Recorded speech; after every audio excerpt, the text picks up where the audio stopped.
बिल्कुल, 3 बातें बड़ा इंटरेस्टिंग आपने कही, मैं इसी पे चर्चा को आगे बढ़ाऊँगा। पहला तो एफआईज़ आपने कहा कि जिस तेज़ी से जा रहे थे, उस तेज़ी से अब नहीं जा रहे हैं। मैं डेटा भी देख रहा था कि इस महीने के अब तक का, करीब आज 21 तारीख हो रहा है, तो अब तक का जो है वो पॉज़िटिव में रहे हैं ये। साल में पहला ऐसा महीना हो रहा है कि मंथली बेसिस पे हम लोग पॉज़िटिव में जा रहे हैं। तो इसको कैसे देखा जाए? एक क्रूड की बात आपने कही, इस पे भी चर्चा को आगे बढ़ाऊँगा। लेकिन ये एफआईज़ वाले मामले का अनिल जी, राहत की बात देखिए, एकदम राहत की बात है। और यहाँ पर ना देखिए 2 चीज़ें हैं। एक तो हमारे यहाँ जो हमारी कंट्री की जो ग्रोथ है ना, अभी भी इंटैक्ट मैं कहूँगा। हमारे यहाँ 2 स्टोरी चल रही है। एक तो जो इकोनॉमी की ग्रोथ, जो इकोनॉमी की इंटरनल स्ट्रेंथ, जो कि कंजम्पशन ड्रिवन है, और हमारी जो इतनी बड़ी पॉपुलेशन है, उसका वो बहुत बड़ा मार्केट क्रिएट कर रही है, बहुत बड़ा कंजम्पशन की एक अपॉर्चुनिटी क्रिएट कर रही है। और दूसरी चीज़ होती है मार्केट, देखिए 2 ही चीज़ें चलती है। एक तो फंडामेंटल ग्रोथ, इंट्रिंसिक जो कंट्री की अपनी जो ग्रोथ होती है वहाँ से, और स्टॉक मार्केट में दूसरा बड़ा फैक्टर होता है मनी इनफ्लो, मनी फ्लो। और जहां तक हम देख रहे हैं कि अभी तो बहुत छोटे तबके ने, देखिए डीआई जो पैसा लगा रहा है वो एक्चुअली डीआई का पैसा नहीं है, वो रिटेल का पैसा है। तो बहुत अभी छोटी पॉपुलेशन, बहुत स्मॉल परसेंटेज ऑफ पॉपुलेशन ने अभी पार्टिसिपेट करना शुरू किया है। जिस दिन ये, मतलब अगर मैं कहूँगा ये लेस देन 10% है, जिस दिन ये 10%, 15% या 20% तक पहुंचेगा ये डेटा, तो आप इतना बड़ा मनी इनफ्लो मार्केट में देखेंगे कि आप ये भूल जाएंगे कि अरे ये तो मतलब एफआईज खरीद रहे हैं कि नहीं खरीद रहे हैं। इस समय तो ये होगा कि फिर वैल्यूएशंस जो है वो काफ़ी ऊपर जाएंगे। और अनुराग जी जो बात करते थे कुछ समय पहले, मुझे याद है कि इंडिया के वैल्यूएशन बहुत हाई हो रहे हैं, बहुत हाई हो रहे हैं, और इन्होंने क्या किया ना, चुपके चुपके सारा स्मॉल कैप खरीद लिया। और देखिए स्मॉल कैप जो है वो लॉन्ग ऑल टाइम हाई पहुंचा दिया इन्होंने। अनुराग जी, तो अभी जो है वो है, अभी इंडिया की जो स्टोरी चल रही है वो सेक्टर स्पेसिफिक कंजम्पशन ड्रिवन ज़्यादा दिख रही है लक्ष्मण जी। और यही कारण है कि जो रिटेल का पार्टिसिपेशन है, जो रिटेल का कॉन्फिडेंस है, वो बड़ा एक स्ट्रॉन्ग सपोर्ट दे रहा है। और हम उस क्लचेस से आउट ऑफ, मतलब कह सकते हैं पूरे तो नहीं, लेकिन फिर भी काफ़ी हद तक इस फ्री हो चुके हैं कि एफआई आते हैं कि नहीं आते हैं या सारा बेच के चले आते हैं। देखिए पिछले कई महीनों से वो लगातार बेच रहे हैं, और उन्होंने कोविड के टाइम से भी ज़्यादा बेचा है, फिर भी हमारा मार्केट अपने ऑल टाइम हाई के आसपास से घूम रहा है। प्राइस बेच रहे हैं कि नहीं बेच रहे हैं, आ रहे हैं कि ये जा अब रहे ये हैं कोई बहुत बड़ा मुद्दा नहीं रह गया है इस समय। इस मुद्दा पे हम लोग चर्चा करते ही नहीं फिलहाल। लेकिन आपने जो कहा कि कई सारे सेक्टर हैं जो जहाँ पे अभी भी मोमेंटम बना हुआ है और बाजार गिरने के बावजूद वहाँ पे चीजें अच्छी देखने को मिली है।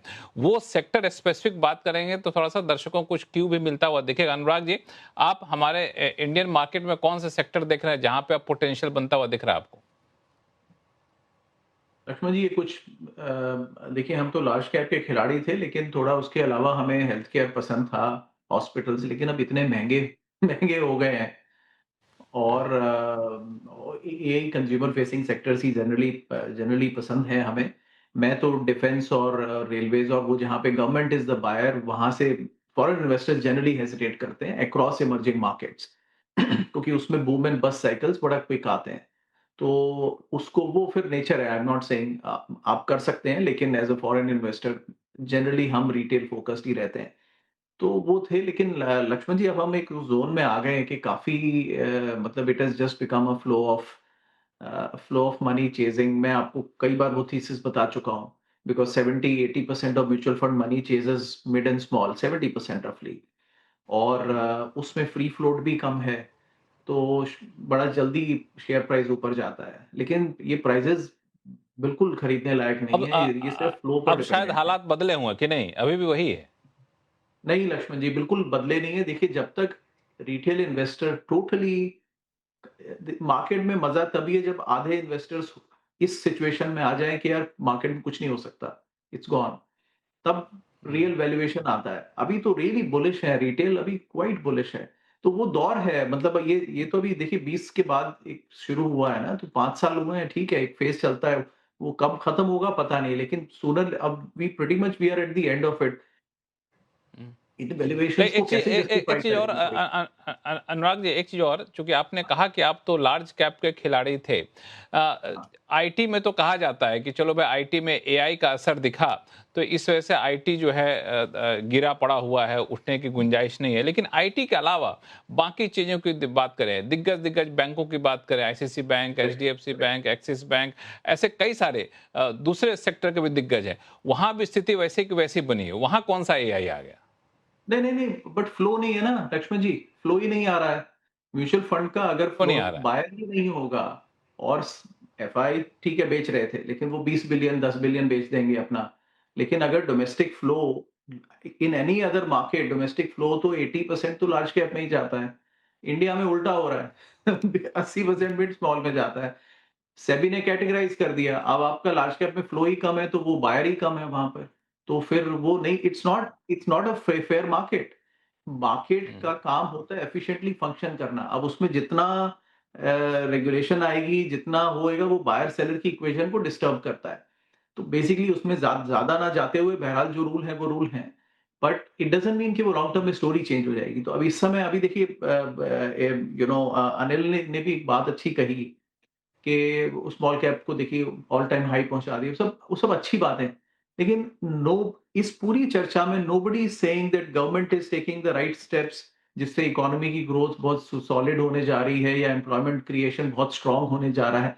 उसकी बातें कोई नहीं कर रहा है, हर कोई फ्लो की बातें कर रहा है। फ्लो आएगा, फ्री फ्लोट रेस्ट्रिक्टेड है, कुछ समय तक खेल सकते हैं आप इसको, लेकिन डेंजरस टेरिटरी है ये।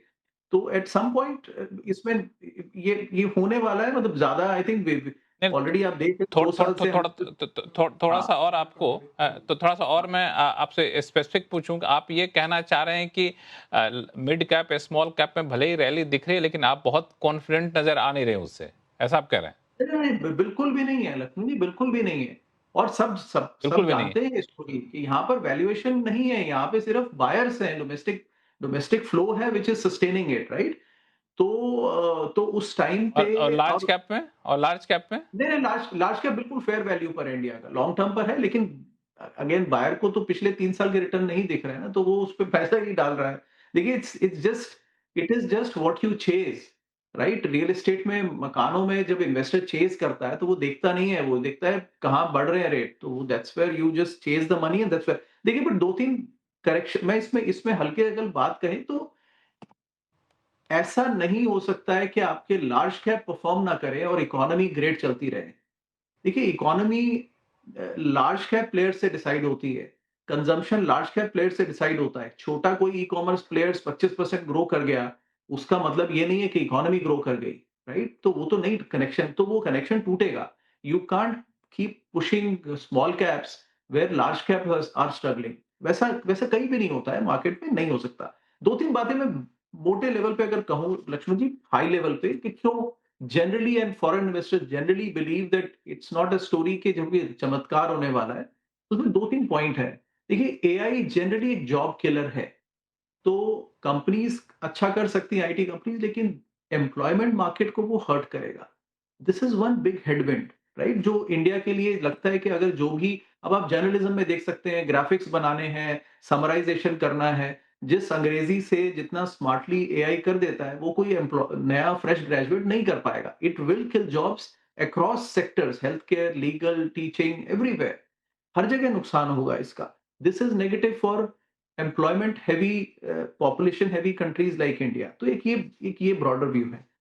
Second Lakshman ji, Indian consumer ने पिछले 5 साल में एक्सेसिव बोरोइंग की है।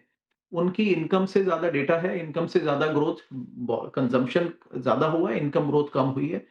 Debt to GDP household का 20% कर होता था इंडिया का, लगता था कि अब इससे ज्यादा कम बढ़ेगा। 45-46% है आज, compare to GDP household debt. America में हुँ, कितना है? ये 56% के आसपास है। इट इज हुँ। Very peak. मतलब लोगों ने बहुत ज्यादा बोरोइंग की है। अब वो बोरोइंग भी सब इकोनॉमी में आई है, लेकिन उसका उसका भी तकरीबन पीक आ चुका है। तीसरा Lakshman ji, government government is not doing reforms. अब हम अमेरिकन गवर्नमेंट की बात करते हैं, उनके डेट की बात करते हैं, हमारी गवर्नमेंट के रिफॉर्म्स कौन करेगा? एफएसएसएआई अब सुपर एक्टिव हो गया सडनली रातों रात। ऐसा क्या बदल गया देश में? कहीं और सरकारी काम पे जनरली हाईली इनएफिशिएंट है, लेकिन हॉस्पिटल्स के रूम कैप करने हैं गवर्नमेंट को। तो excessive regulation across, right? This is a bottleneck for India, right? तो ये ग्रोथ के बॉटलनेक्स है जो हम सफिशिएंटली एग्जामिन नहीं करते हैं। कॉकरोच मूवमेंट ने छोटा सा एक एग्जांपल दिया, but the point is generally government needs to do lot of reforms जो वो नहीं कर रही है। सिर्फ फ्लो फ्लो खेल करके हम एक टाइम तक चल सकते हैं, देखिए, लेकिन ये रियल ग्रोथ इकोनॉमी के हालाँकि नहीं ये जो आएगी आप तो स्ट्रगल हालाँकि करेगा मार्केट। ये जो बात आप कह रहे हैं रिफॉर्म वाले पे, थोड़ा सा मैं उस पर सहमत नहीं होता हूँ, क्योंकि भले ही हेडलाइन नहीं बनती है, लेकिन बहुत सारे रिफॉर्म हो रहे हैं, चाहे जो रेगुलेशन के मोर्चे पे हो, डिसेंट्रलाइजेशन के मोर्चे पे हो। अभी आपने देखा कि टैक्स के मोर्चे पे एफआईज के लिए सरकार ने रिफॉर्म किए। होता रहता है, लेकिन हर रिफॉर्म के अपने एक लिमिटेशंस होते हैं। हर रिफॉर्म के पीछे कई बार पॉलिटिकल कैपिटल इन्वॉल्व रहता है। तो एक डेमोक्रेटिक कंट्री में और इतने सेंसिटिव कंट्री में बहुत सारी चीजें देखनी होती है, लेकिन आपके नहीं, इसमें है नहीं, ठीक इफ एंड है, बट्स वही होता है यहाँ पे। वही मतलब एक फॉरेन इन्वेस्टर्स का, लक्ष्मण जी, मैं तो अमेरिकन व्यू बता सकता हूँ। अब देखिए, ट्रम्प के खास आदमी इंडिया में एम्बेसडर बैठे हैं, डील अब तक नहीं हुई है। ऐसा लगता है कि इंडिया भी मन बना चुका है कि समय टाल दो ट्रम्प का और चला दो। Everybody reads it, her Trump किसी अपनी को समझ शर्तों में पे आ रहा है। चाहेंगे तो डील नहीं होगी ना, इंडिया के भी हाँ, वही इंटरेस्ट वही को आपको मतलब, प्रोटेक्ट करना पड़ेगा।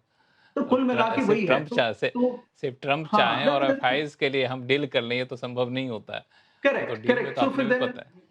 या no, that's why I am saying foreign perception is कि इंडिया इनफ नहीं कर रहा है, बट ठीक है, हाँ हाँ that's a limited view. Anurag Anurag ji. Just one one point I would just like to raise कि जैसे अनुराग ने कहा ना कि नहीं, इंडियन गवर्नमेंट उस तरीके से रिफॉर्म कर नहीं रही है, ठीक है, ये आपका एक पॉइंट है, लेकिन यहाँ पर एक पॉइंट मैं कहना बहुत जरूरी समझता हूँ यहाँ पे, कि जो आपको लग रहा है ना कि नहीं कर रहा, देखिए हमारी जो पॉपुलेशन इंडिया में वर्ल्ड में सबसे बड़ी पॉपुलेशन लेकर के हम बैठे हुए हैं, और हम अमेरिका के तरीके से हमारे पास डेमोग्राफी नहीं है, हमारी डेमोग्राफी एकदम डिफरेंट है, नंबर वन। दूसरी चीज, वो 200 साल पहले आजाद हुए, हमारी आजादी अभी 80 साल हम मना रहे हैं। तीसरी चीज, हम जिस शर्तों पर आजाद हुए थे और जिस शर्तों पे हमारे हम इनहेरिटेंस थी, वहां से अगर आप देखो तो मैं पर्सनली कहूं, मैं I am not taking any side of any political leaning, but जहां तक मुझे दिख रहा है कि पिछले 10-12 सालों में जो मैं देख पा रहा हूं कि इंडियन जो कंपनीज हैं या जो इंडियन इंडस्ट्रीज हैं, उनकी पूरे वर्ल्ड में एक रेपुटेशन डेवलप हुई है, इंडियन इकोनॉमी की एक रेपुटेशन डेवलप हुई है, हम as a growing country establish हो गए हैं। लंबी डिबेट जी, लोग थोड़ा सा अपने टॉपिक हम तक ये इसको कन्फाइन रखते हैं, लक्ष्मण जी, तो इस पर हम लोग कभी मार्केट, और करेंगे। लेकिन जो बिल्कुल बात बिल्कुल ठीक है, जो मार्केट बात पे अभी आते हैं हम लोग। ये सारी जो उठापटक हुई, यूएस ईरान वार वगैरह, उसके बावजूद भी हमारी कंट्री पर नेगेटिव इंपैक्ट नहीं पड़ा। मैं इसे प्रेजेंट गवर्नमेंट की बहुत अच्छी मैनेजमेंट मानूंगा। एक चीज मैं कहूं, हम लोग मुद्दे पर रहें तो ज्यादा अच्छा रहेगा। एक बात जो अनुराग जी ने कही, मैं उस पर आगे चर्चा को रखूंगा अभिषेक जी और अभय जी दोनों लोगों से। अनुराग जी ने कहा कि मिड कैप स्मॉल कैप की जो रैली है उस पर उनको बिल्कुल ही भरोसा नहीं है, लेकिन जहां तक मैं समझ पाया अभिषेक जी की बातों से, कई बार अभय जी ने भी हमारे शो में रखा है कि मिड कैप स्मॉल कैप की रैली पे इनको बड़ा भरोसा है। तो दर्शक क्या करें, ये आप दोनों से पूछूंगा, अभिषेक जी अभय जी दोनों लोगों से। छोटा सा ब्रेक ले लेते हैं, ब्रेक के बाद लौटते हैं, कहीं जाइएगा।